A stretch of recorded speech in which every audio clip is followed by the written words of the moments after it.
Xenon academy के first years आज सोच रहे होते हैं कि यह बस एक नॉर्मल क्लास है, जिस पर प्रोफेसर JR अंदर आते हैं और अपने साथ एक रेयर मोनो मेजरिंग डिवाइस लाते हैं जिसमें एक क्रिस्टल ऑर्ब लगा होता है। वो कहते हैं कि इसका पूरा पॉइंट ये पता लगाना है कि कहीं उनके बीच कोई मॉन्स्टर तो हाइड नहीं कर रहा है। जिसे सुनकर पूरी क्लास में हलचल सी मचती है, जिस पर सबसे पहले आर्गन आगे आता है और ऑर्ब को टच करता है और सिस्टम क्वालिटी 4 और क्वांटिटी 17 दिखाता है, जो कि पिछले साल के एवरेज से ऑलरेडी ऊपर होता है। इसके बाद फ्यूरियन आगे बढ़ता है और क्वालिटी 6 और क्वांटिटी 20 हिट करता है, जो देखकर पूरा रूम कास्प कर जाता है। फिर वहीं एक स्लीपी सा किड डेमियन अचानक जागता है, ऑर्ब को छूता है और क्वालिटी 9 के साथ क्रेजी क्वांटिटी 67 दिखाकर सबकी प्राइड तोड़ देता है। इसके बाद सारी नजरें आस्था की तरफ घूम जाती हैं। वह क्वाइटली लो रहने की कोशिश करता है, लेकिन जैसे ही सिस्टम एक्टिवेट होता है, पहले 10 फ्लैश करता है और फिर थ्रेशोल्ड क्रॉस होने की वजह से एरर स्पिट कर देता है, जिस पर आस्था सिस्टम को रीरन करने के लिए फोर्स करता है और फेक को करके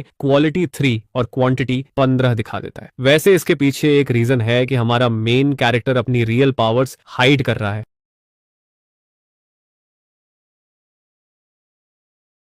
पहले की बात नहीं है जब आस्था हाउस डेक्लन के लिए एक ट्रबल शूटर मेज के तौर पर काम करता था और उसी दौरान वह एक टोम चुरा लेता है, जिस पर असैसिन्स उसका पीछा करते हैं, लेकिन आस्था सबको एक एक करके टेक आउट कर देता है और आखिरी वाले को जिंदा छोड़ देता है ताकि उसे टॉर्चर करके इन्फॉर्मेशन निकाल सके। आकर रखता है और उससे पूछता है कि इस इंपॉर्टेंट टोम को यूज कैसे करते हैं, लेकिन वह बंदा बता देता है कि उसे खुद नहीं पता। यह सुनकर आस्था रियलाइज करता है कि डेक्लन खुद भी उस टोम की वर्थ नहीं जानता, क्योंकि अगर जानता होता तो उसे किसी रस्टी बेसमेंट में दबाकर नहीं रखता। फिर भी उसके पीछे लोग पड़े हैं, जबकि डेक्लन को खुद नहीं पता कि इसे यूज कैसे करना है, जिस पर हंटर सजेस्ट करता है कि आस्था टोम उसे दे दे ताकि वह हाउस के हेड से मर्सी के लिए हेल्प कर सके। आस्था इस ऑफर को रिफ्यूज कर देता है और साफ बता देता है कि वह उसे खत्म करने वाला है। तभी अचानक उसके पीछे एक पोर्टल खुलता है और उसमें से एक टेरिफाइंग और ओवरवेलमिंग ऑरा निकलती है, जिसे आस्था फील करता है। यह ऑरा एक कूल लुकिंग डूड से आ रही होती है, जिसके हाथ में एक केन होती है। वह कोई और नहीं बल्कि फारेन डेक्लन होता है, हाउस डेक्लन का हेड। फेरन आस्था से कहता है कि वह अपना टॉम वापस चाहता है और उसके बाद एक क्विक चैट करना चाहता है। आस्था सामने खड़ी पावर से पूरी तरह ओवरवेल्म्ड हो जाता है। वह 10 साल से ट्रबल शूटर रहा है, जिसमें से आधा टाइम उसने हाउस डेक्लन के साथ बिताया है, लेकिन यह पहली बार है जब वह हाउस के हेड को अपनी आंखों से देख रहा है। हाउस डेक्लन ईस्टर्न कॉन्टिनेंट की टॉप मैजिकल फैमिली है और रूमर है कि इसका हेड हिस्ट्री का सबसे स्ट्रॉन्गेस्ट मेज है। आस्था सेंस कर लेता है कि फरेन कितना डेंजरस है, फिर भी वह कूल प्ले करने का फैसला करता है, जिस पर आस्था फरेन से पूछता है कि क्या वह किसी और का लूट लेने में इंटरेस्टेड है, जो एक शेमलेस एक्ट है। यह सुनकर फारेन हंसता है, लेकिन आस्था नर्वस रहता है क्योंकि वह जानता है कि हेड ऑफ द हाउस का खुद सामने होना क्या मतलब रखता है। वह खुद से एडमिट करता है कि फारेन की ऑरा सबसे ओवरवेलमिंग है जो उसने कभी देखी है। फारेन आस्था को बताता है कि वह उसे इजीली मार सकता है और टोम ले सकता है, लेकिन वह बात करना चाहता है। वह आस्था से कहता है कि वह हाउस डेक्लन के लिए फिर से काम करे। वह प्रॉमिस करता है कि अगर आस्था वापस आ जाए और टोम भी दे दे तो उसके सारे सिंस भूल जाएंगे। फारेन मानता है कि आस्था में रिमार्केबल टैलेंट है और वह इसे वेस्ट नहीं होने देना चाहता। फारेन इस बात से इंप्रेस्ड होता है कि आस्था ग्रे जोन से होने के बावजूद इतनी इफेक्टिव टेक्निक्स मास्टर कर चुका है। वह स्वीट टॉक करते हुए कहता है कि अगर हाउस डेक्लन उसकी हेल्प करे तो आस्था बहुत ऊंचा सोर कर सकता है। सब कुछ गिनाने के बाद वह सबसे इंपॉर्टेंट पॉइंट पर आता है, यानी टोम वापस करना। तब आस्था कहता है कि वह उसकी कंडीशंस मानने के लिए अग्री करता है, जिस पर फारेन राहत की सांस लेता है, लेकिन आस्था तुरंत बताता है कि उसकी भी एक कंडीशन है। इसके बाद आस्था सबसे रूथलेस डिमांड रखता है। वह फारेन से कहता है कि हाउस की सीट उसे सौंप दे, तभी वह टोम लौटाने के बारे में सोचेगा। अपनी रूथलेसनेस दिखाने के लिए आस्था उस हॉस्टेज को फिनिश कर देता है। यह देखकर फारेन गुस्से में आ जाता है और आस्था को बताता है कि उसने जो पाथ चुना है उस पर वह मर सकता है। आस्था जानता है कि फारेन गलत नहीं है, फिर भी वह उस पर अटैक करने के लिए आगे बढ़ता है, सिर्फ इसलिए कि वह उनकी स्ट्रेंथ का डिफरेंस मेजर करना चाहता है। फारेन आस्था के ब्लू अटैक को आसानी से अपने रेड शील्ड से ब्लॉक कर देता है, जिस पर फारेन समझ जाता है है कि आस्था को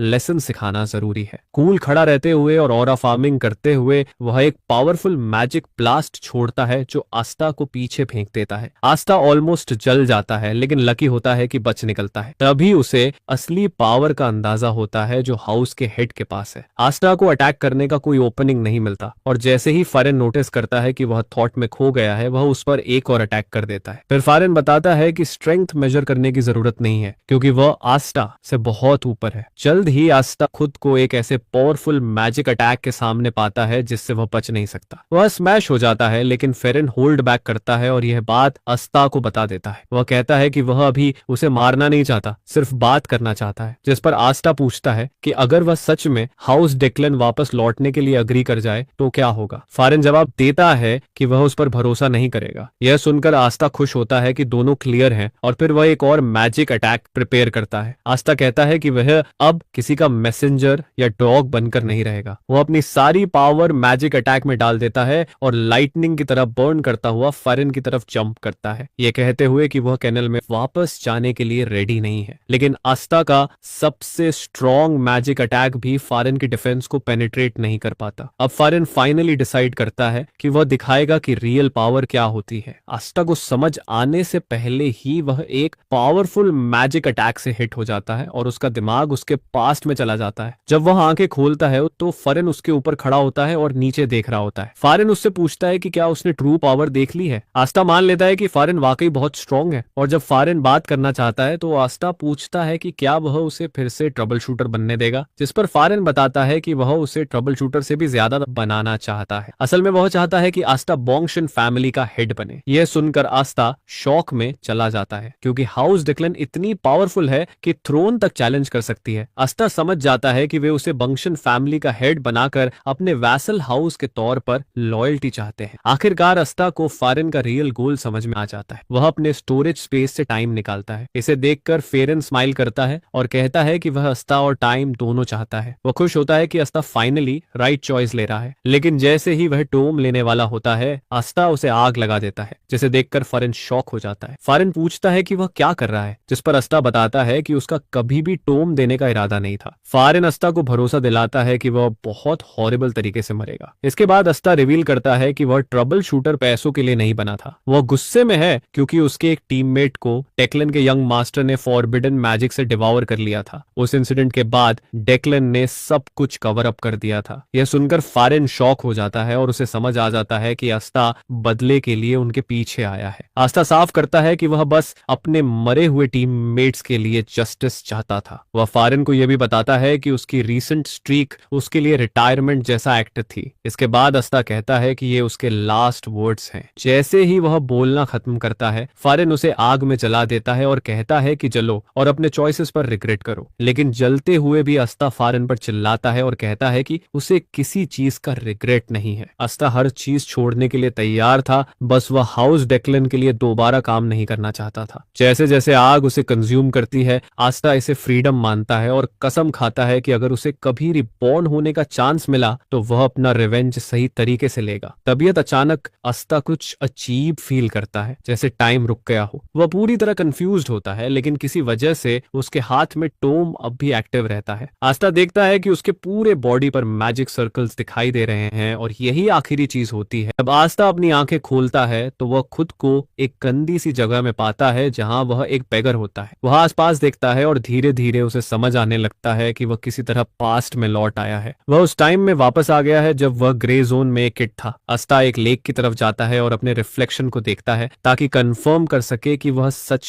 में वही है, बस खुद का यंगर वर्जन। उसके चेस्ट पर आग का मार्क अब भी होता है, भले ही वह टाइम में पीछे आ चुका है। उसे नहीं पता कि वह पास्ट में कैसे लौटा, लेकिन उसे पूरा यकीन है कि इसमें टोम मैजिक का ही कुछ रोल रहा है। वह यह भी समझ जाता है कि टोम सच में बहुत इंपॉर्टेंट है, तभी हाउस के हेड ने उसके पीछे इतनी दूर तक चेस किया था। लेकिन टोम के बारे में उसके पास ज्यादा इंफॉर्मेशन नहीं होती, इसलिए वह अब भी श्योर नहीं है। फिर भी पास्ट में लौटकर और दूसरा चांस मिलने के बाद आस्था मानता है कि अब उसे अपने गोल में सक्सीड होना है। वह अपने मिशन और ऑब्जेक्टिव के बारे में सोचता है जो उसके कॉमरेड्स का भी मिशन था। आस्था को याद आता है कि उसने और उसके कॉमरेड ने एक बार बात की थी कि वे लोअर क्लास में क्यों हैं। उसका कॉमरेड बताता है कि अगर वे एजुकेटेड होते तो उनकी जिंदगी काफी बेटर होती। वे उन रिच ट्रैश लोगों के स्लेव्स नहीं बनते जो उन्हें यूज कर रहे हैं। इसी वजह से आस्था ने रिटायर होने का प्लान बनाया था ताकि वह एक लाइब्रेरी बना सके। वह ऐसी लाइब्रेरी बनाना चाहता है जहां कोई भी पैसा, स्टेटस या जेंडर के बिना फ्रीली बुक्स पढ़ सके। वह इसे और आगे ले जाना चाहता है और एक टॉवर भी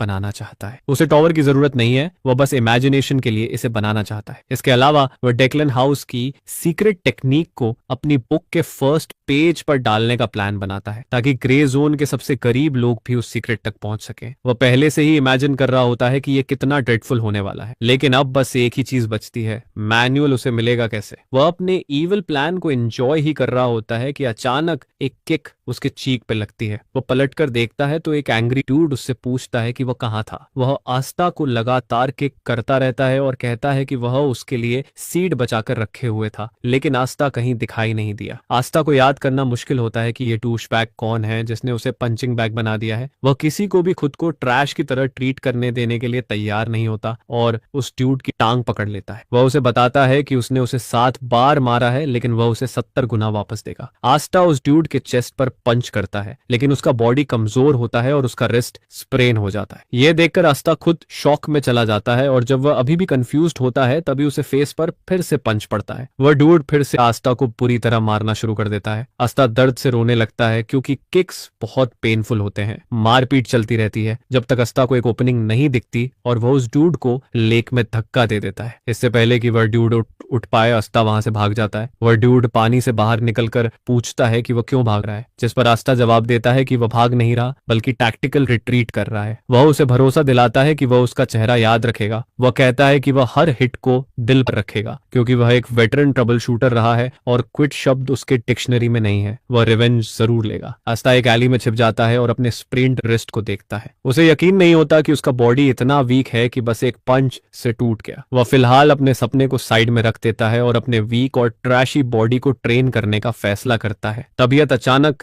एक रेड आई वाला किड सामने आता है और आस्था से पूछता है कि क्या उसे भूख लगी है। यह सुनकर आस्था शॉक हो जाता है और उससे पूछता है कि क्या वह उसे जानता है। किड कैजुअली जवाब देता है कि उसे नहीं पता वो कौन है। आस्था अंदाजा लगाता है कि यह किड किसी नोबल फैमिली का लगता है और शायद पावर स्ट्रगल में नीचे गिर गया है। वह उसे एक walking pretty little bomb classify करता है। इसके बाद वह किड खुद को डेमियन बताता है। आस्था सोच में पड़ जाता है कि ये क्रीपी किड उसे घूर क्यों रहा है और अजीब बातें क्यों कर रहा है। वह मजबूर होकर उससे पूछता है कि क्या वह मेंटली स्टेबल है। डेमियन कहता है कि उसकी कोई मॉम नहीं है और आस्था जवाब में कहता है कि उसका भी कोई डैड नहीं है, जैसे दोनों बेस्ट ऑफन बनने की कंपटीशन कर रहे हो। आस्था सजेस्ट करता है कि वे दोनों अलग अलग रास्ते पर चले जाएं क्योंकि वह डेमियन जैसे टिकिंग टाइम बॉम्ब के साथ इन्वॉल्व नहीं होना चाहता। लेकिन थोड़ी देर बाद भी डेमियन वहीं खड़ा रहता है, जिसे देखकर आस्था और क्रीप्ड आउट हो जाता है। वह पूछता है कि क्या वह जाएगा या नहीं, जिस पर डेमियन शॉकिंग तरीके से कहता है कि वह उसके साथ ही जाएगा। आस्था के दिमाग में आता है कि उसे इस किड को स्मैक कर देना चाहिए, शायद इससे वह होश में आ जाए, लेकिन वह बस डैमियन से दूर रहने को कहता है। तभी डैमियन अपने सिर को छूता है जहां उसे चोट लगी होती है और कहता है कि वह उसे हील कर सकता है। उसके चेहरे पर क्रीपी स्माइल होती है और वह एक ग्लोइंग मैजिक सर्कल कास्ट करता है जिससे हीलिंग पार्टिकल्स निकलने लगते हैं। आस्था पहले सोचता है कि यह मैजिक टच है, लेकिन जल्दी ही उसे समझ आ जाता है कि वह गलत है। यह मैजिक टच नहीं बल्कि हीलिंग लाइट है। यह हाउस ब्लैंडोर की सीक्रेट टेक्निक होती है। आस्था को याद आता है कि हाउस ब्लैंडोर हाउस डेक्लन की वजह से गिर गया था। वह यकीन नहीं कर पाता कि वह किसी इतनी डेंजरस चीज में इन्वॉल्व हो चुका है। वह सोचता है कि ब्लैंडोर फैमिली का किड ग्रे जोन में क्यों है, क्योंकि इस टाइम पर तो ब्लैंडोर फैमिली स्ट्रांग होनी चाहिए। इन्हीं थॉट्स में खोया हुआ आस्था डेमियन को नाम से बुलाता है और डेमियन एक्साइटेड होकर जवाब देता है, अपनी दूसरी आंख दिखाते हुए जो ग्रीन कलर की होती है, यानी उसकी दोनों आंखों का कलर अलग अलग होता है। डेमियन की आंखें देखकर आस्था को एक बहुत इंपॉर्टेंट बात याद आ जाती है जिसे वह भूल चुका था। ऑड आइज वाला यही किड आगे चलकर ब्लैंडोर का मॉन्स्टर बनता है, वही मैड बुचर जिसे मारने की कोशिश करो तो भी वह मरता नहीं है। डेमियन हीलिंग खत्म करने के बाद जमीन पर बैठकर एंट्स गिनने लगता है, बिल्कुल एक नॉर्मल किड की तरह, और आस्था पूरी तरह कंफ्यूज्ड रह जाता है। रिग्रेशन से पहले जब आस्था ट्रबल शूटर था, उसे और उसके कॉमरेड्स को डेक्लन फैमिली से ऑर्डर मिला था कि वे ब्लैंडोर फैमिली के पास जाएं। कहा गया था कि वहां एस्टेट में में एक मॉन्स्टर है। जब अस्ता और उसके कॉमरेड्स वहां जा रहे थे तो उन्हें लगा कि मॉन्स्टर कोई ओगर या वैसा ही कुछ होगा, लेकिन जब वे एस्टेट पहुंचे तो उन्होंने एक भयानक सीन देखा। वहां डेमियन लोगों को ऐसे फाड़ रहा था जैसे कुछ भी नहीं हो। वह एंडलेस हीलिंग मैजिक कास्ट कर रहा था और एक मैडमैन की तरह हंसते हुए फाइट कर रहा था। यही वो जगह थी जहां उसे ब्लैंडोर का मॉन्स्टर कहा जाने लगा, वो बुचर जो मारने की कोशिश करने पर भी मरता नहीं है। ये सब याद करके आस्था डिसाइड करता है कि वह फिलहाल इन मेमोरीज को साइड में रखेगा और प्रेजेंट पर फोकस करेगा। वह सोचता है कि ब्लैंडोर फैमिली का डायरेक्ट डिसेंडेंट उसके सामने क्या कर रहा है। असल में वही हाउस का अकेला हेयर है, जिस वजह से उसका ग्रे जोन में होना काफी वियर्ड लगता है। तब डैमियन एक अजीब सा सुझाव देता है। वो आस्था से कहता है कि उन्हें खाना खाना चाहिए। डैमियन बताता है कि उसकी माँ ने कहा था कि हेल्थी रहने के लिए खाना जरूरी है, और वह अस्ता की वीकनेस का रीजन भी यही मानता है कि वह ठीक से खा नहीं रहा है। अस्ता के पास मानने के अलावा कोई ऑप्शन नहीं रहता, क्योंकि किड की बात सही लगती है। इसके बाद अस्ता उससे पूछता है कि क्या उसके पास पैसे हैं। डेमियन हाँ कहता है और गोल्ड कॉइन से भरी एक पाउच निकालता है। इसे देखते ही आस्था का चेहरा एक्साइटमेंट से चमक जाता है और वह तुरंत डिक्लेयर कर देता है कि वह और डेमियन अब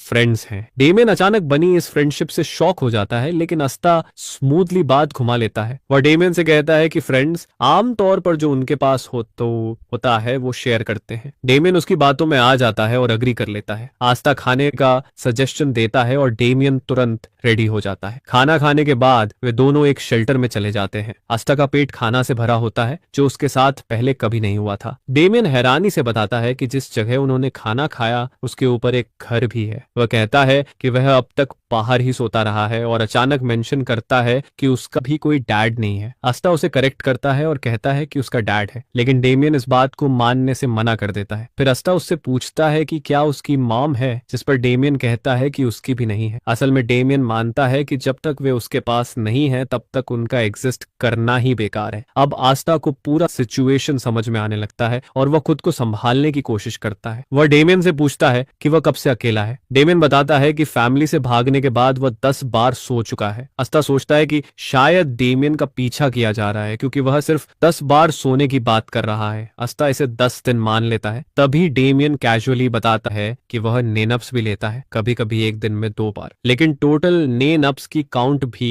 10 ही है। यह सुनकर आस्था कंक्लूड करता है कि डेमियन कम से कम 3 से 4 दिन से अपने फैमिली से दूर है। डेमियन एक नॉर्मल किड की तरह बिहेव करता है और आस्था रियलाइज करता है कि जो लोग आगे चलकर मैड बनते हैं वे कभी इनोसेंट भी होते हैं। डेमियन पूरी तरह अकेला होता है, जिस पर आस्था डिसाइड करता है कि वह उसका नैनी बनेगा और ब्लैंडोर फैमिली से कनेक्शन बनाने की कोशिश करेगा। उसे पता है कि फ्यूचर में जब टेक्लन फैमिली से फेस ऑफ होगा तब यह कनेक्शन काम आएगा। फिर भी आस्था का दिमाग उस डूड पर अटका रहता है जिसने उसे 57 बार मारा था। सोने से पहले आस्था डेमियन से कहता है कि उसे डिस्टर्ब न करे, क्योंकि उसे कुछ जरूरी करना है। डेमियन तुरंत समझ जाता है कि आस्था ब्रीडिंग प्रैक्टिस करना चाहता है। आस्था की पास्ट लाइफ में उसने अपनी मैजिक फाउंडेशन बहुत बेसिक चीजों पर रखी थी। इसी वजह से वह नोबल हाउसेस में स्नीक करके स्पेल्स चुराने जाता था। कई बार वह लगभग मर ही गया था, लेकिन उसने कई स्पेल्स हासिल कर लिए थे, जैसे नाइट्स का इस्तेमाल किया जाने वाला हार्डन्ड बॉडी स्पेल। उसने और भी स्पेल्स हासिल किए थे, लेकिन असली पावर से उसका सामना तब हुआ था जब वह मरने ही वाला था। इस बार आस्था और ज्यादा स्ट्रॉन्ग बनना चाहता है। जिस स्पेल को वह सीखना चाहता है वह डिक्लन हाउस की फाउंडेशनल आर्ट है, हेवनली ओरिजिन टेक्निक। ये एक फाउंडेशन बेस्ड आर्ट है जो मना के सभी एट्रीब्यूट को अकोमोडेट कर सकती है। आस्था ने इसे पहले रिसर्च के दौरान मेमोराइज किया था और अब वह फाइनली इसे यूज कर सकता है। इसे ब्रीडिंग टेक्निक कहा जाता है। जैसे ही वह इसे एक्टिवेट करता है उसे फील होता है कि एक स्ट्रॉन्ग पावर की वेव उसके अंदर सर्च कर रही है, जैसे लावा उसे जला रहा हो। दर्द बहुत ज्यादा होता है, लेकिन आस्था उसे इंड्योर करने का फैसला करता है। वह देखता है कि उसके बॉडी की इंप्यूरिटीज जलकर बाहर निकल रही हैं। ये टेक्निक सिर्फ हाई लेवल नोबल्स के लिए होती है, जो मना को सर्किट्स में फोर्स करके इंप्यूरिटीज जला देती है। आस्था पूरी तरह इस प्रोसेस में डूब जाता है और खुद को एक मना पूल में सबमर्ज्ड पाता है। जब वह इस पेनफुल प्रोसेस से बाहर आता है तो डेमियन सो चुका होता है। आस्था शॉक हो जाता है जब वह देखता है कि उसके सर्किट्स में कोई इंप्योरिटी बची ही नहीं है। इतना ही नहीं, उसका मना पूरी तरह प्यूरिफाइड होता है, उसकी पास्ट लाइफ से भी ज्यादा। फिर भी आस्था जानता है कि इसके बावजूद डेक्लन को हराना अभी भी इम्पॉसिबल है, लेकिन उसकी चांसेस जरूर बढ़ गई हैं। वह खुद को मोटिवेट करता है कि वह एक ट्रबल शूटर है जो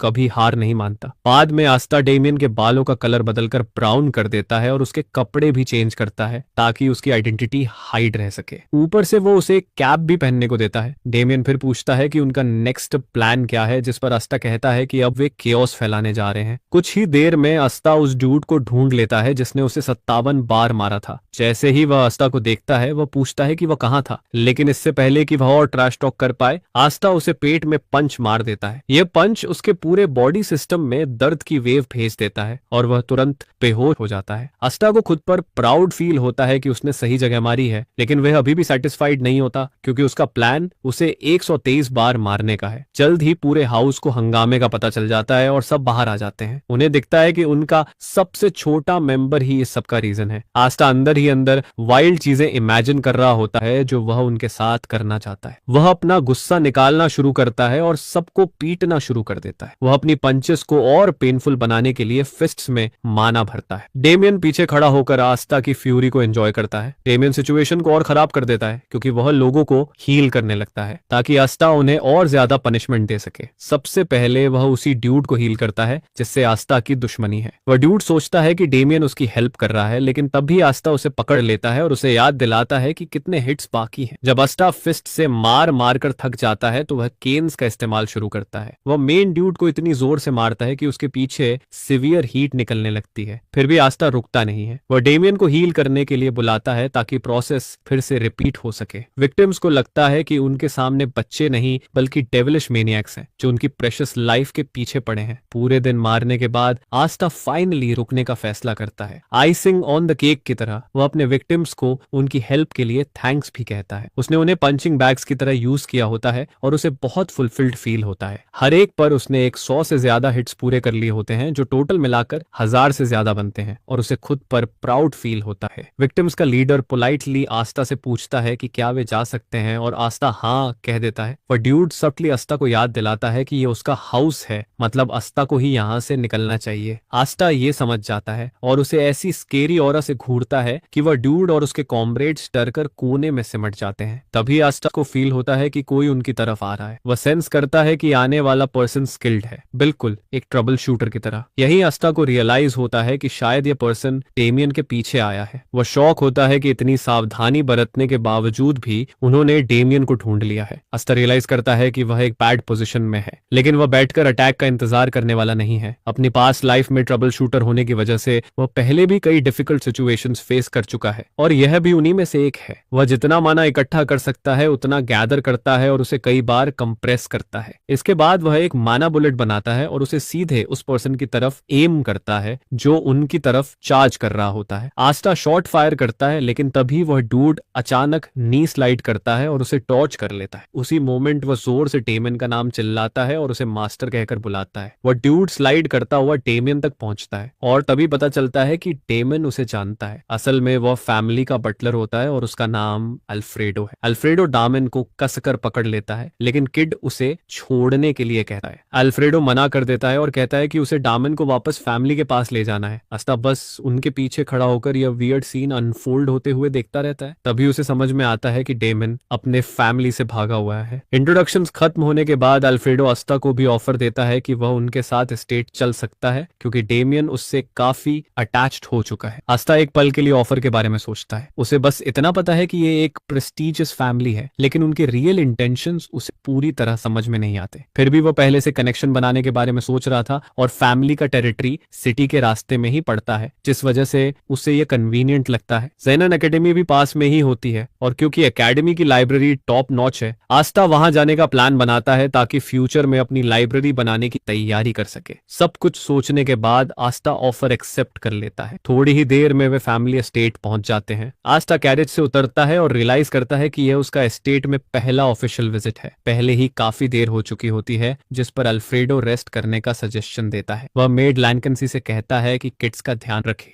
लैंस डेमियन को बहुत कोल्ड नजरों से देखती है और डामन तुरंत समझ जाता है कि उसका मामला खराब है। उसी रात अल्फ्रेडो मेट्रन गामो के चेम्बर्स में जाता है। वह गामो को बताता है कि डामन ग्रे जोन में था और वह उसे वापस ले आया है। गामो एक इंपल्सिव वुमन होती है और गुस्से में एक अटैक स्पेल अनलीश कर देती है, इससे पहले कि उसे पता चले कि उसका बेटा बिल्कुल सेफ है। वह राहत की सांस लेती है और अल्फ्रेडो भी ऐसा ही करता है। उसे पता होता है कि डेमियन को चोट पहुंचाना किसी के लिए डेथ सेंटेंस से कम नहीं होता। असल में गामो को कभी ब्लड विच कहा जाता था और उसका गुस्सा प्रैक्टिकली अनस्टॉपेबल है। इसके बाद गामो अल्फ्रेडो की मेहनत की तारीफ करती है। अल्फ्रेडो जाने से पहले बताता है कि एक और बात है। वह गामो को बताता है कि डामन के नए फ्रेंड आस्था ने उसकी प्रेजेंस उसे दिखने से पहले ही नोटिस कर ली थी। रिएक्शन में आस्था ने ऑलरेडी काउंटर अटैक प्रिपेयर कर लिया था। अल्फ्रेडो बताता है कि आस्था माना बुलेट वील्ड कर रहा था जब उनका सामना हुआ। यह सुनकर गामो इम्प्रेस्ड हो जाती है और मानती है कि ग्रे जोन से आने वाले के लिए यह इनक्रेडिबल टैलेंट है। इसी वजह से अल्फ्रेडो मेट्रन से एक फेवर मांगता है। अगले दिन आस्था अल्फ्रेडो की एक रिक्वेस्ट पर जागता है जिसमें वह उसे अपना सक्सेसर बनने को कहता है। यह सुनकर आस्था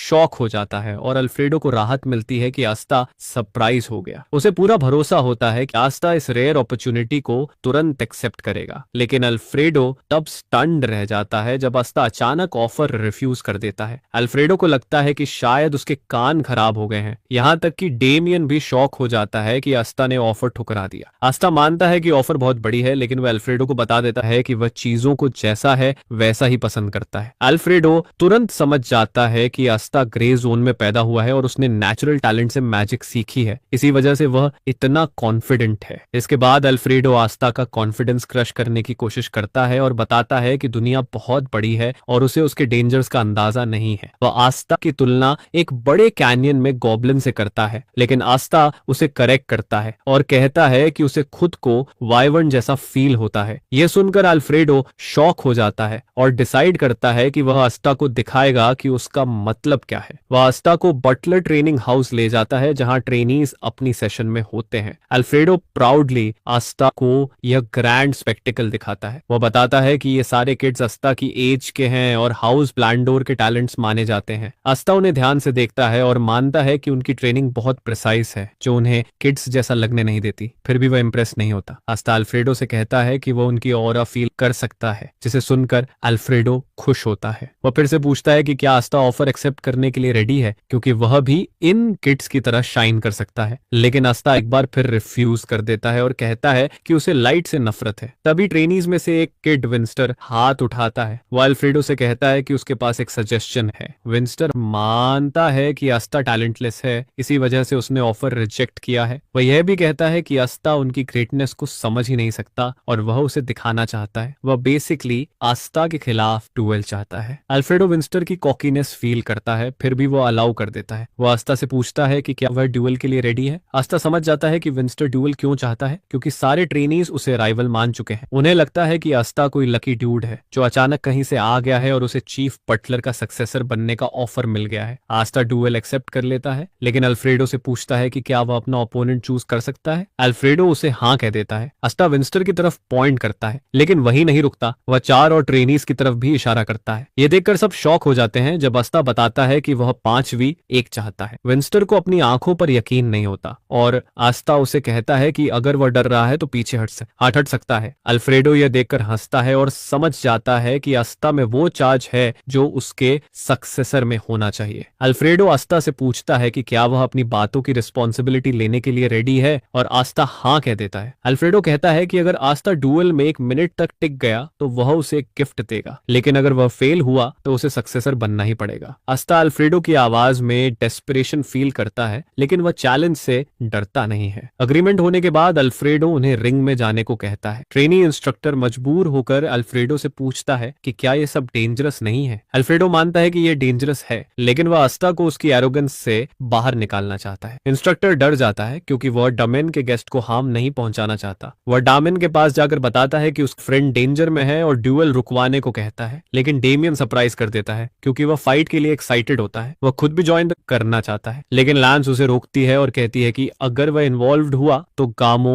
उसे डांटेगी। इसके बाद अल्फ्रेडो इंस्ट्रक्टर से मैच स्टार्ट करने को कहता है और टाइम वेस्ट न करने को बोलता है। इंस्ट्रक्टर रियलाइज करता है कि उसने ड्यूएल रोकने की पूरी कोशिश कर ली है, अब उसके पास कोई ऑप्शन नहीं है। लांस इंस्ट्रक्टर का मूड नोटिस करती है और रूम छोड़ देती है। जाने से पहले वह डेमियन को इन्वॉल्व न होने की हिदायत देती है। डेमियन मुस्कुराता है और अश्योर करता है कि वह ऐसा नहीं करेगा। इंस्ट्रक्टर किड्स के पास जाता है और रूल्स एक्सप्लेन करता है। वह बताता है कि यह फ्री फॉर ऑल मैच है। ड्यूएल तभी खत्म होगा जब एक साइड सरेंडर करेगी, लेकिन वह यह भी क्लियर कर देता है कि वह कभी भी ड्यूएल रोक सकता है। विंस्टर विंस्टर आस्था को इतनी नफरत भरी नजरों से घूरता है जैसे वह उसे क्रश करके एक फ्रॉड साबित कर देना चाहता हो। तभी इंस्ट्रक्टर मैच स्टार्ट करता है और आस्था बिल्कुल टाइम वेस्ट नहीं करता। वह सीधे विंस्टर के पेट में माना इम्ब्यूड पंच मारता है जिस पर विंस्टर दर्द में पीछे उड़ जाता है और उसके मुंह से लिक्विड निकलने लगता है। विंस्टर को संभलने का मौका भी नहीं मिलता और तब तक आस्था बाकी ट्रेनीज को भी गिरा चुका होता है। सबके सब जमीन पर सिवियर पेन में तड़प रहे होते हैं और सिर्फ विंस्टर ही खड़ा रहता है। आस्था उसे बिल्कुल विलन की तरह घूरता है और कहता है कि वह उसे जिंदगी के कुछ बेस्ट एक्सपीरियंसेस देने वाला है। ये कहते हुए आस्था अपने हाथों में माना बुलेट्स रोल करता है। वह विंस्टर से कहता है कि उसका पहला लेसन यह है कि कभी भी छोटे आदमी को अंडर एस्टिमेट मत करना। विंस्टर की हालत खराब हो जाती है जब वह रियलाइज करता है कि आस्था कैजुअली माना बुलेट्स वील्ड कर रहा है। विंस्टर जानता है कि माना बुलेट कॉन्जर करना क्या मतलब रखता है। आस्था दूसरा लेसन बताता है और कहता है कि लोगों को जल्दी जज करना बंद करो। यह कहते हुए वह विंस्टर और उसके कॉमरेड्स पर कई माना बुलेट्स दाग देता है। सब दर्द से चीख उठते हैं क्योंकि बुलेट्स उन्हें इंटेंस पेन दे रही होती हैं। तीसरे लेसन के लिए आस्था विंस्टर के करीब आता है और कहता है कि यह दुनिया बहुत वास्ट और बिटर है। इसके बाद वह विंस्टर को एक पंच में फिनिश कर देता है। आस्था ट्रेनीज की तरफ स्माइल करते हुए कहता है कि वह खुद उन्हें ये सारे लेसन्स प्रैक्टिकली सिखाने वाला है। विंस्टर दर्द से चिल्लाता है और आस्था को लूनाटिक कहता है। वह कहता है कि आस्था उनके खिलाफ मैजिक यूज नहीं कर रहा है, लेकिन आस्था आर्ग्यू करता है कि यह भी मैजिक ही है। वह विंस्टर के सिर पर किक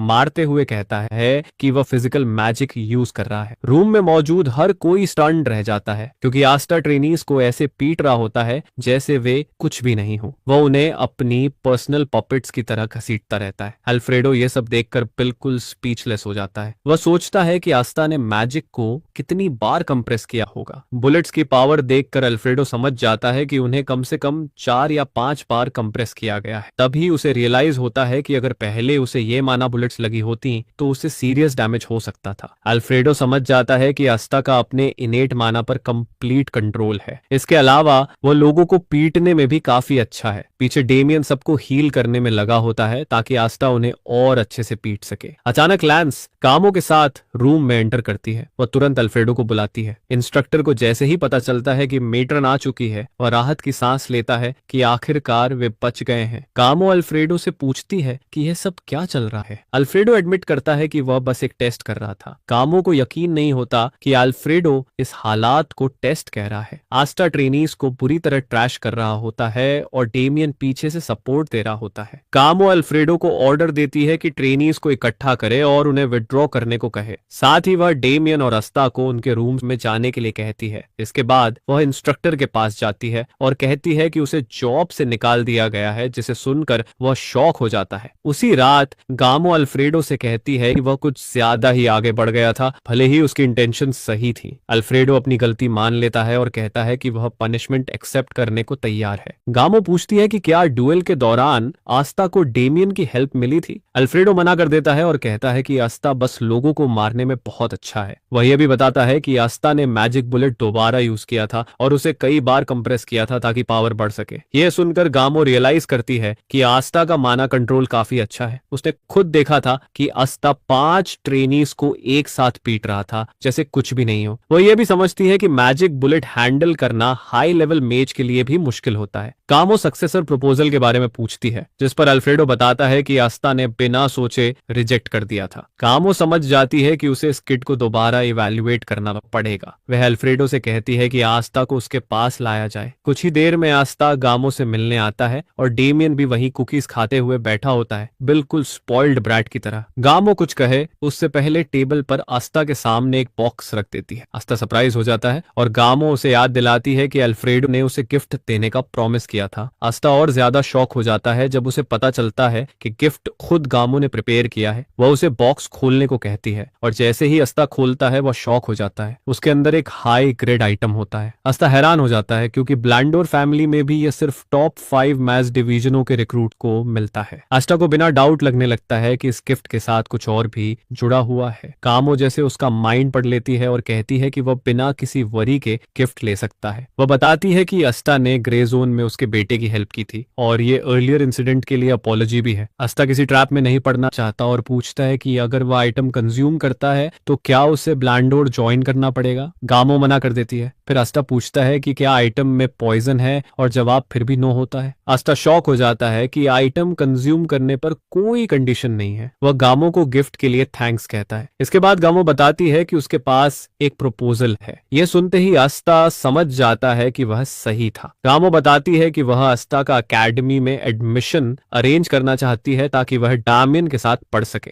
आस्था कंफ्यूज हो जाता है। गामो बताती है कि डेमियन को पिछले साल एकेडमी जाना था, लेकिन उसने रिफ्यूज कर दिया था, इसलिए यह साल पोस्टपोन हुआ। वह यह भी कहती है कि उस उम्मीद नहीं थी कि डेमियन ऐसे भाग जाएगा। वह देख सकती है कि डेमियन को आस्था पसंद है, इसी वजह से वह उससे रिक्वेस्ट कर रही है। आस्था समझ जाता है कि गामो पूरी कोशिश कर रही है कि डेमियन एकेडमी में रहे, क्योंकि अगर उसे फोर्स किया गया तो वह फिर भाग जाएगा। आस्था इसे अपने लिए भी एक रेयर अपॉर्चुनिटी मानता है। एकेडमी उसे कनेक्शंस दे सकती है, इसलिए यह आइडिया उसे बुरा नहीं लगता। वह जानता है कि यह गुड आइडिया है, लेकिन उसे यह भी फील होता है कि जैसे उसके गले में लीश डाल दी गई हो। वह डिसाइड करता है कि वह इस बारे में सोचेगा। गामो उसके डिसीजन से एग्री करती है और कहती है कि वह उसके रिप्लाई का वेट करेगी। फिर वह आस्था से पूछती है कि उसने अल्फ्रेडो का सक्सेसर बनने का ऑफर क्यों रिजेक्ट किया। आस्था सेंस कर लेता है कि अल्फ्रेडो डोर के पीछे छुपकर सुन रहा है और वह जानबूझकर उसका ईगो हर्ट करना चाहता है। वह बस इतना कहता है कि उसके नीज उसे बहुत प्यारे हैं, मतलब वह किसी के आगे झुकना पसंद नहीं करता। यह बात सीधे जाकर बटलर को लगती है, जो डोर के पास छुपा हुआ सुन रहा होता है। जब आस्था अपने रूम में लौटता है तो वह आइटम कंज्यूम करता है। वह बॉडी में हो रहे चेंजेस से इम्प्रेस्ड हो जाता है। सिर्फ 10% अब्सॉर्प्शन से ही उसका माना काफी बढ़ जाता है। उसका फिजिक भी फ्लेम बॉन्ड जैसा होने लगता है। आस्था इस बात से और ज्यादा इम्प्रेस्ड होता है कि आइटम अब्सॉर्ब करने से उसके बॉडी में कोई इंप्योरिटी नहीं आती। एकेडमी के बारे में वह पहले ही सोच चुका होता है और उसके पास आंसर भी होता है। वह जानता है कि एकेडमी ज्वाइन करने से उसे जल्दी स्पॉन्सर मिलने का चांस मिलेगा। फायदे बहुत हैं, लेकिन साथ ही उसे फील होता है कि वह किसी ट्रैप में कदम रख रहा है। इसके बाद आस्था रन के लिए निकलने का फैसला करता है। जैसे ही वह अपने रूम से बाहर निकलता है, वह किसी को पूछते हुए सुनता है कि क्या वह आस्था है। आस्था पलटकर उस आदमी को देखता है और उसकी अपीयरेंस ऑब्जर्व करता है, जिसके प्लैटिनम ब्लॉन्ड हेयर होते हैं। क्योंकि डेमियन डायरेक्ट डिसेंडेंट है, आस्था मान लेता है कि सामने वाला बंदा उसका कोई रिलेटिव होगा। आस्था झूठ बोलने का फैसला करता है और उस ड्यूड से कहता है कि वह आस्था नहीं है जिसे वह ढूंढ रहा है। यह सुनकर वह ड्यूड शॉक हो जाता है, क्योंकि सामने खड़े इंसान की अपीयरेंस बिल्कुल वही मैच कर रही होती है जो उसे बताई गई थी। आस्था अपने झूठ को सपोर्ट करते हुए कहता है कि रोशनी की वजह से बालों का कलर बदल सकता है, मतलब बहुत सी चीजें अलग हो सकती हैं। यह सुनकर वह ड्यूड मान लेता है कि शायद उसने गलत इंसान पकड़ लिया है और मिसअंडरस्टैंडिंग के लिए माफी मांगते हुए पलटकर जाने लगता है। तब अल्फ्रेडो तेजी से वहां आ जाता है और गलत समय पर आस्था का नाम ले लेता है। वह फिर से बटलर वाली बात करने आया होता है, लेकिन उसका नाम लेना ही उस स्ट्रेंज ड्यूड को आस्था की आइडेंटिटी बता देता है, जो पहले ही जा रहा होता है। वह ड्यूड तुरंत पलटता है और कहता है कि उसे पहले से ही शक था, क्योंकि आस्था का चेहरा अनप्लेजेंट है। अब आस्था के पास झूठ छुपाने का कोई तरीका नहीं बचता और वह मान लेता है कि वही आस्था है जिसे वह ढूंढ रहा था। यह बात उस ड्यूड को गुस्सा दिला देती है, लेकिन जैसे ही वह अल्फ्रेडो को वहां देखता है, वह पीछे हट जाता है। जाते जाते वह आस्था को कहता है कि दिन में बाद में मेज हॉल आए ताकि वह उसे पीट कर मैनर्स सिखा सके। उस ड्यूड के जाने के बाद अल्फ्रेडो आस्था से पूछता है कि क्या कोई प्रॉब्लम है, लेकिन आस्था मना कर देता है। अंदर ही अंदर आस्था वैसे भी अपना गुस्सा किसी पर निकालना चाहता था और उसे वह ड्यूड एक परफेक्ट टेस्ट सब्जेक्ट लगता है। आस्था डिसाइड करता है कि वह बाद में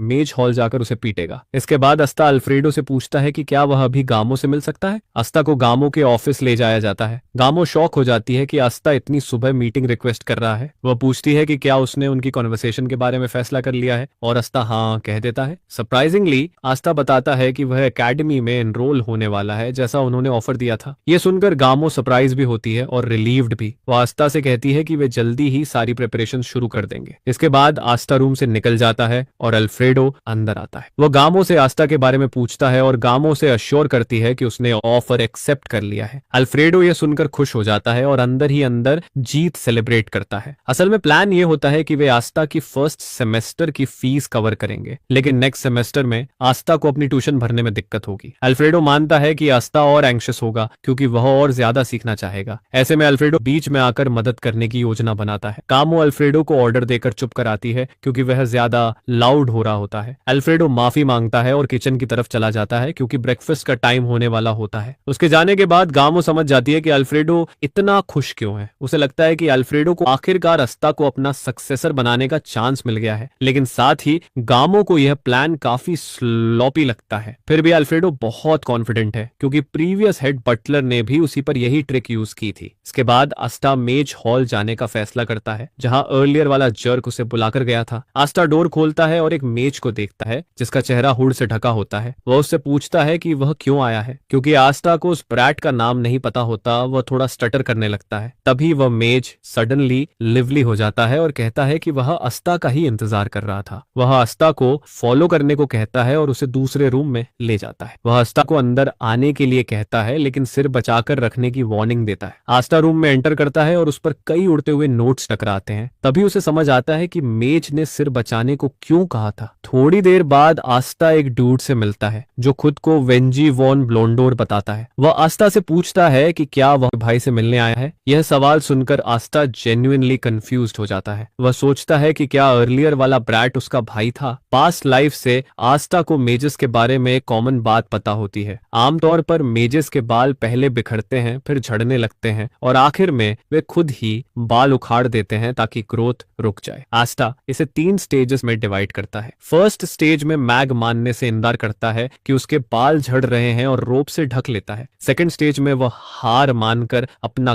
गंजा सिर दिखा देता है। थर्ड स्टेज में वह रियलिटी एक्सेप्ट करके पूरा सिर शेव कर लेता है। लेकिन एक फोर्थ स्टेज भी होता है जहां मेज रिसर्च करने लगता है कि इम्पॉसिबल को पॉसिबल कैसे बनाया जाए। वे मैजिक से बाल उगाने की कोशिश करते हैं लेकिन आज तक कोई सक्सीड नहीं हुआ। हालांकि ये सारी चीजें वेंजी पर अप्लाई नहीं होती जो आराम से उसके सामने खड़ा होता है। सबसे पहले वेंजी अपने छोटे भाई के बिहेवियर के लिए माफी मांगता है। आस्था वेंजी से पूछता है कि क्या वह एकेडमी में काम करता है। वेंजी बताता है कि वह फिलहाल वाइस टीन है। इसके बाद वह आस्था को ड्रिंक सर्व करता है। आस्था इम्प्रेस्ड होता है कि वेंजी इतनी कम उम्र में वाइस डीन बन चुका है। उसे पूरा यकीन होता है कि वेंजी सिर्फ फैमिली नेम की वजह से इस पोजीशन पर नहीं है बल्कि वह सच में स्किल्ड है। वेंजी आस्था को टीज करते हुए कहता है कि वह काफी अलग है। फिर वह बताता है कि उसे पता है कि आस्था को जेनियन एकेडमी में एनरोल होने के लिए एनकरेज किया गया है जो कि एक बिग डील है। वेंजी आस्था को कंग्रेचुलेट करता है और कहता है कि यह सीखने का अच्छा मौका है। वह यह भी बताता है कि वह खुद एकेडमी का ग्रेजुएट है और 145वीं क्लास से है। आस्था अनइम्प्रेस्ड रहता है क्योंकि उसने वेंजी से ये डिटेल्स मांगी ही नहीं होती। वेंजी ये नोटिस कर लेता है और तुरंत माफी मांगता है। कहता है कि वह बस एक्साइटेड हो गया था। इसके बाद वेंजी कहता है कि अब मेन पॉइंट पर आते हैं लेकिन उससे पहले वो एक बात कंफर्म करना चाहता है। वह आस्था से पूछता है कि क्या वह किसी फ्रेंड के लिए अपनी जान रिस्क करने को तैयार है। यह सवाल सुनकर आस्था पूरी तरह कंफ्यूज्ड हो जाता है। वेंजी बताता है कि यह सब ब्लॉन्डर फैमिली की रेपुटेशन से जुड़ा हुआ है। वो अपने स्टोरेज स्पेस से एक बुक निकालता है। बुक देखते ही आस्था का चेहरा शौक से चमक उठता है। वेंजी उसे बताता है कि अगर आस्था अपनी जान रिस्क कर सकता है तो वह उसे यह टोम दे देगा। यह बुक ब्लॉन्डर फैमिली का सीक्रेट है, हीलिंग लाइट। उधर गामो अपने गार्डन में काम कर रही होती है और डेमियन के एकेडमी जाने के बारे में सोच रही होती है। वह खुश होती है कि सब कुछ बिना स्ट्रेस के हैंडल हो गया। वह आस्था को डेमियन का अच्छा फ्रेंड मानती है। गामो जानती है कि आस्था की नेचर अच्छी है। भले ही अल्फ्रेडो कहता है कि वह कभी कभी जर्क बन जाता है, उसे इसकी चिंता नहीं होती क्योंकि हर किड में थोड़ी शेमलेस साइड होती है। गामो इस बात से भी खुश होती है कि डेमियन का बैकग्राउंड जानने के बाद भी आस्था का बिहेवियर नहीं बदला। वह जानती है कि आस्था जैसे लोग अलग होते हैं, इसी वजह से वह उसे हमेशा अपने पास रखना चाहती है। फिर भी गामो एक बिटर ट्रूथ जानती है। आस्था एक फ्री बर्ड की तरह है जिसे कोई केज में बंद नहीं कर सकता। लेकिन डेमियन की वजह से वह हर पॉसिबल तरीका सोच रही है जिससे आस्था पास ही रहे। मगे हॉल में वापस आस्था सोचता है कि वेंजी उसे फैमिली की सीक्रेट टेक्निक क्यों ऑफर कर रहा है। वह सिचुएशन एसेस करता है कि कहीं ये ट्रैप तो नहीं है। वहीं दूसरी तरफ वेंजी भी उसी आस्था की इमोशंस पढ़ने की कोशिश करता है लेकिन वह कुछ भी समझ नहीं पाता क्योंकि आस्था कोई रिएक्शन नहीं दिखा रहा होता है। उसे लगता है जैसे आस्था ने मास्क पहन रखा हो जिसके पीछे उसकी असली पहचान छुपी हो। वेंजी फिर आस्था से कहता है कि आंसर देने से पहले अच्छे से सोच ले और सामने दिख रहे रिवॉर्ड से ब्लाइंड न हो। जिस पर आस्था WJI से कहता है कि वह उसे अपना जवाब देगा। आस्था साफ बोल देता है कि अगर उसकी रिक्वेस्ट ऐसी हुई जो वह कर सकता है तो वह करेगा और अगर नहीं कर पाया तो जरूरी नहीं है। इस पर WJI बताता है कि सिर्फ प्रपोजल सुनने से ही उसकी जान रिस्क में पड़ सकती है। है। इतना ही नहीं, अगर वो प्रपोजल सुनकर मना करता है तो शायद उसे मारना पड़े। बिना किसी डर के आस्था WJI से कहता है कि वह उसे मार सकता है, क्योंकि इंसान एक ही बार जीने के लिए बना होता है, भले ही यह उसकी दूसरी लाइफ ही क्यों ना हो। यह सुनकर वेंजी आस्था को इंटिमिडेट करने के लिए अपनी स्केरी ऑरा रिलीज करता है, लेकिन आस्था बिल्कुल भी हिलता नहीं है। जब वेंजी रियलाइज करता है कि यह बंदा आसानी से डरने वाला नहीं है तो वह स्माइल करता है और कहता है कि आस्था टेस्ट पास कर चुका है। WJI बताता है कि उसे किसी ऐसे इंसान की जरूरत है जिस पर वह ट्रस्ट कर सके, लेकिन वह इंसान उसके फैमिली के अंदर से नहीं हो सकता। वह पहले कुछ उल्टी सीधी बातें करता है और फिर अपनी असली इंटेंशन रिवील करता है। WJI आस्था को बताता है कि उसकी सिचुएशन फैमिली के अंदर पावर स्ट्रगल की नहीं है। फैमिली काफी क्लोज है, लेकिन डेक्लन फैमिली की तरफ से उस पर क्लोज सर्वेलेंस चल रही है। यह सुनकर आस्था सरप्राइज हो जाता है और पूछता है कि डेक्लन फैमिली उसे क्यों सर्वेल कर रही है, जबकि उसने पहले ही कहा है कि उसे मरने से फर्क नहीं पड़ता। इस पर WJI अपनी असली डायलेमा बताता है। दरअसल वह डेक्लन फैमिली की ओरिजिन्स मैजिक पर रिसर्च कर रहा है और उसे एक ब्रेक थ्रू मिला है। वह डेक्लन फैमिली की हेवनली ओरिजिन मैजिक हासिल कर चुका है जो सिर्फ उन्हीं तक लिमिटेड है। यह सुनते ही आस्था सीरियस हो जाता है और समझ जाता है कि वह लगभग एक डेड मैन के सामने बैठा है। वह WJI से पूछता है कि क्या वह इस रिसर्च से उसे डिस्ट्रॉय करना चाहता है। तभी वेंजी रिवील करता है कि उसने डेक्लन फैमिली की सीक्रेट आर्ट को इम्प्रूव करने का तरीका ढूंढ लिया है और उसे परफेक्शन तक ले जाने का रास्ता भी। यह सुनकर आस्था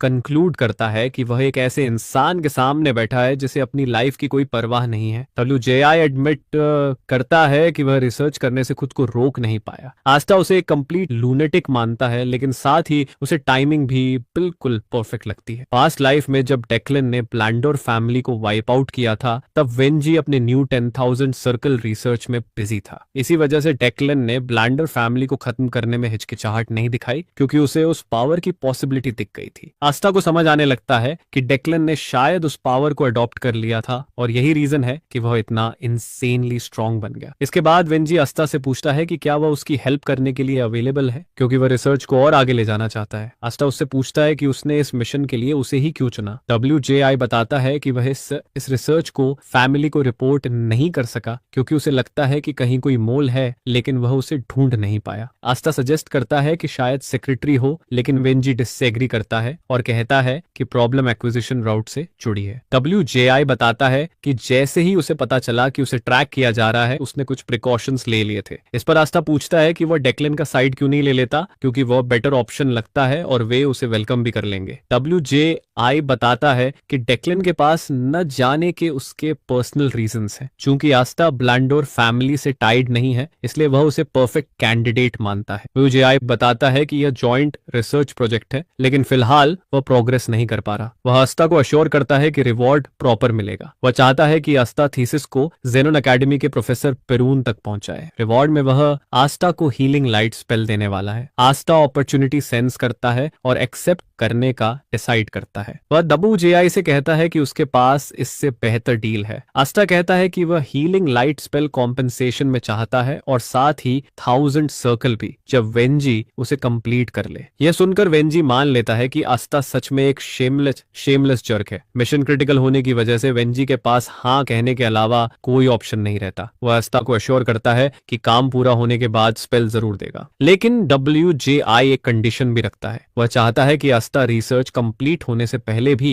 उसकी हेल्प करता रहे। आस्था उसे अश्योर करता है कि उसे कोई प्रॉब्लम नहीं है। थीसिस लेते वक्त आस्था मजाक में वेंजी से कहता है कि उसे पढ़ना नहीं आता, लेकिन फिर साफ कर देता है कि वह बस मजाक कर रहा था। इसके बाद आस्था पूछता है कि क्या प्रोफेसर पेरून ट्रस्टवर्दी है। WJI बताता है कि वह और पेरून एकेडमी के टाइम से स्कूलमेट्स रहे हैं और हमेशा राइवल्स रहे हैं। दोनों हर चीज में एक दूसरे से आगे निकलने की कोशिश करते थे, लेकिन वेंजी के फैमिली लौटने के बाद राइवलरी खत्म हो गई थी। आस्था यह सोचकर हैरान हो जाता है कि एकेडमी में उसे वेंजी जैसा एक और लूनेटिक मिलने वाला है। जब आस्था अपने रूम पहुंचता है तो उसे वेंजी की तरफ से कई बुक्स मिलती हैं। साथ में एक लेटर भी होता है। लेटर में वेंजी बताता है कि बुक्स किस ऑर्डर में पढ़नी है ताकि नॉलेज सही तरीके से बिल्ड हो सके। आस्था बिना टाइम वेस्ट किए बुक्स ऑर्गेनाइज करता है और मानता है कि वेंजी सच में जीनियस है। आस्था अपने बुक स्पॉन्सर्स की लिस्ट बनाता है और सबसे ऊपर वेंजी का नाम होता है। वह प्लान करता है कि हीलिंग लाइट हाइट वाली बुक को फ्यूचर में बनने वाले टावर में रखेगा ताकि हर कोई उसे पढ़ सके। लेकिन वह जानता है कि इस बारे में डेमियन से बाद में बात करनी होगी। आस्था फ्रेंड प्रिविलेज यूज करके डेमियन को मनाने का प्लान बनाता है। वह अपने ड्रीम पर ऑलरेडी प्राउड फील करता है क्योंकि उसका एम लोगों को मैजिक सिखाना है। वह वेंजी के साथ हुई मीटिंग को बहुत क्रूशल मानता है। दूसरी तरफ वेंजी भी खुश होता है कि उसकी मुलाकात अस्ता से हुई। उसे अस्ता एक यूजफुल इंसान लगता है जिसमें उसकी इंटरेस्ट पड़ गई है। वह इस बात से भी इम्प्रेस्ड होता है कि अस्ता को मौत से डर नहीं लगता। डेथ सिर्फ एक थ्रेट था, लेकिन अस्ता के चेहरे पर डर का कोई साइन नहीं था। वेंजी साफ देख सकता है कि अस्ता की आंखें ऐसे इंसान की हैं जो डेथ से नहीं डरता। वेंजी खुश होता है कि उसे फाइनली कोई यूजफुल इंसान मिला है, ना कि वो यूजुअल पिग्स जिनके साथ वह काम करता आया है। उसे यह भी फील होता है कि अस्ता बहुत कुछ हाइड कर रहा है, लेकिन वह इसे एक गुड थिंग मानता है। वेंजी अस्ता को अपने जैसा ही सपना देखने वाला इंसान मानने लगता है। इसके कुछ समय बाद अस्ता एकेडमी के लिए प्रिपेयर करता है। वह अपना सामान पैक करता है और एकेडमी यूनिफॉर्म पहनता है। लांस उसे पिक करने उसके रूम में आती है और बताती है कि एकेडमी पहुंचकर उसे सिर्फ सिंपल डॉक्यूमेंट रजिस्ट्रेशन करना होगा। लैनकन्सी ये भी बताती है कि अस्ता और डेमियन दोनों एंट्रेंस एग्जाम से एग्जेम्प्ट रहेंगे। लांस उसके लुक की तारीफ करती है और कहती है कि यूनिफॉर्म उसे सूट करता है। अस्ता जेंटलमैन की तरह थैंक यू कहता है। वो एग्जामिशन के बारे में सोचता है और समझ जाता है कि यह प्रेस्टिजियस फैमिलीज के लिए होता है जिसे स्पेशल एडमिशन कहा जाता है। अस्ता खुश होता है कि उसे भी यह मिला है। कैरेज के पास पहुंचकर वह डेमियन और उसकी माँ को इंतजार करते देखता है। कामो दोनों को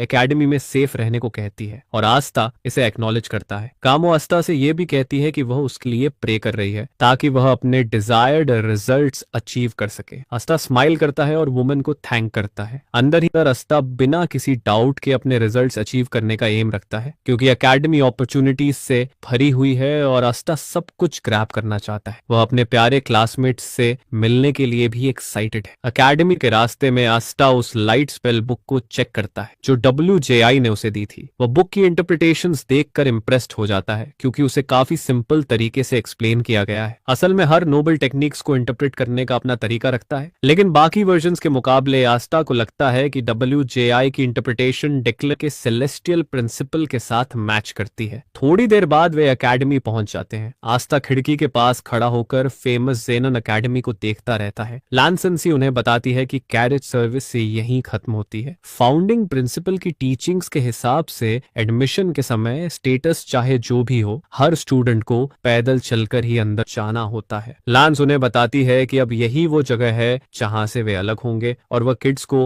एकेडमी में अच्छा टाइम बिताने की विश करती है। कैरेज से उतरते ही डेमियन आस्था का हाथ पकड़ लेता है और कहता है कि उन्हें जल्दी सेरेमोनी के एंट्रेंस पर पहुंचना होगा क्योंकि लैनसेंसी ने बताया था कि लेट हुए तो सीट्स नहीं मिलेंगी। यह सुनकर आस्था शॉक हो जाता है क्योंकि एंट्रेंस सेरेमनी कोई विलेज थिएटर नहीं है जहां फर्स्ट कम फर्स्ट सर्व चलता हो। तब उसे याद आता है कि यह बात लैनसेंसी ने कही थी। वह तुरंत समझ जाता है कि लांस ने यह बेट लगाया था ताकि डेमियन धीरे न चले। आस्था डिसाइड करता है कि वह एक बार उसके साथ प्ले अलोंग करेगा। वे जल्द ही उस हॉल में पहुंच जाते हैं जहां सेरेमनी हो रही होती है और डेमियन वहां मौजूद क्राउड देखकर हैरान रह जाता है। हॉल का आधा हिस्सा खाली होने के बावजूद डेमियन अब भी लांस की बात मान लेता है कि अगर वे लेट आते तो सीट्स नहीं मिलती। आस्था को यकीन नहीं होता कि डेमियन अब भी इतना भोला है कि उसे ट्रिक का पता नहीं चला। आस्था अपनी सीट रिजर्वेशन से निकालता है ये देखने के लिए कि उन्हें कहां बैठना है। डेमियन हॉल में एक जगह की तरफ इशारा करता है और वहीं बैठने का सजेस्ट करता है, जिससे आस्था कंफ्यूज हो जाता है। वह ये समझ नहीं पाता कि डेमियन एकेडमी में आने को लेकर इतना एक्साइटेड क्यों है, जबकि वही पहले भाग रहा था। अचानक डेमियन एक दूसरे स्टूडेंट से टकरा जाता है जो एक लंबा और जायंट सा डूड होता है जिसका नाम एक्स्टर है। वह डेमियन को ऐसे नीचे देखता है जैसे वह कोई कीड़ा हो। आस्था अपने फ्रेंड को उठाने में मदद करता है और पूछता है कि क्या वह ठीक है। डेमियन आस्था को एश्योर करता है कि वह फाइन है और सारी गलती अपनी बता देता है कि वह रास्ता नहीं देख रहा था। डेमियन और आस्था वहां से जाने ही वाले होते हैं कि एक्स्टर उन्हें रोक लेता है। पता चलता है कि डेमियन ने उसकी क्लोथ्स पर सलाइवा लगा दी है। आस्था अभी पूरा सीन समझ ही रहा होता है कि डेमियन उस डूड के पास भाग कर जाता है, उसे साफ करने की कोशिश करता है और उल्टा और ज्यादा सलाइवा लगा देता है। इससे एक्स्टर और ज्यादा गुस्सा हो जाता है और वह डेमियन के चेहरे पर पंच मार देता है। लेकिन आस्था समय रहते पंच ब्लॉक कर लेता है। आस्था उसे कहता है कि टैंट्रम बंद करे इससे पहले कि वह कोई बड़ी गलती कर बैठे। एक्स्टर गुस्से में आस्था से पूछता है कि वह कौन है। डेमियन जवाब देता है कि आस्था उसका फ्रेंड है। आस्था भी इस बात से अग्री करता है और तभी एक्स्टर को समझ आता है कि आस्था ने डेमियन की हेल्प क्यों की। इसके बाद एक्स्टर आस्था को धमकी देता है कि उसे अपने डिसीजन पर रिग्रेट होगा। आस्था पहले से समझ जाता है कि यह किस तरफ जा रहा है, लेकिन उसे फर्क नहीं पड़ता। वह जान जाता है कि एक्स्टर वर्ड से नहीं फिस्ट से मैटर सेटल करना चाहता है। यह सीन हॉल में मौजूद बाकी स्टूडेंट्स का ध्यान खींच लेता है। एक्स्टर डोलम्पी फैमिली का डायरेक्ट डिसेंडेंट होता है। स्टूडेंट आपस में बेट लगाने लगते हैं कि फाइट कौन जीतेगा। ज्यादातर लोग मानते हैं कि एक्स्टर ही जीतेगा। वहीं एक स्टूडेंट फाइट रोकने की बात करता है क्योंकि क्राउड में फाइट डेंजरस हो सकती है, लेकिन दूसरा स्टूडेंट तुरंत ट्रियो के चारों तरफ बैरियर बना देता है ताकि वे आराम से फाइट कर सकें। ज्यादातर स्टूडेंट्स एक्स्टर के लिए चीयर करने लगते हैं और उसे विन करने के लिए उकसाते हैं। उसी दौरान दूर खड़ा एक क्रीपी स्टूडेंट मुस्कुरा रहा होता है जो फाइट में इन्वॉल्व नहीं है, लेकिन जैसे उसे पता हो कि आगे क्या होने वाला है। बैरियर के अंदर पहुंचते ही एक्स्टर अपना इंट्रोडक्शन देता है और आस्था से भी वही करने को कहता है। आस्था बस इतना कहता है कि वह एक्स्टर की तरह नोबिलिटी से पैदा नहीं हुआ। वह चाहता है कि एक्स्टर उसे एक रैंडम पासर बाई समझे। एक्स्टर आस्था से कहता है कि वह उसे फर्स्ट स्ट्राइक लेने देगा क्योंकि वह एक मेज है। यह सुनकर आस्था हंसता है और एक्स्टर को टीज करता है। इससे एक्स्टर बौखला जाता है और पागलों की तरह आस्था की तरफ चार्ज करता है। आस्था उसे याद दिलाता है कि वह 2 लोगों से लड़ने वाला है। वह एक्स्टर के पंच को डॉज करता है और उसके चेहरे पर पेनफुल हिट मारता है जिससे एक्स्टर पीछे चला जाता है। एक्स्टर को यकीन नहीं होता कि उसे एक एकेडमी स्टूडेंट ने पंच मारा है और वह भी इतने वेट के साथ। वह सोचने लगता है कि क्या आस्था सच में मैजिशियन है। अचानक एक्स्टर रियलाइज करता है कि डेमियन ने उस पर हीलिंग स्पेल कास्ट कर दिया है। वह समझ नहीं पाता कि डेमियन ऐसा क्यों कर रहा है और उसे यह भी नहीं पता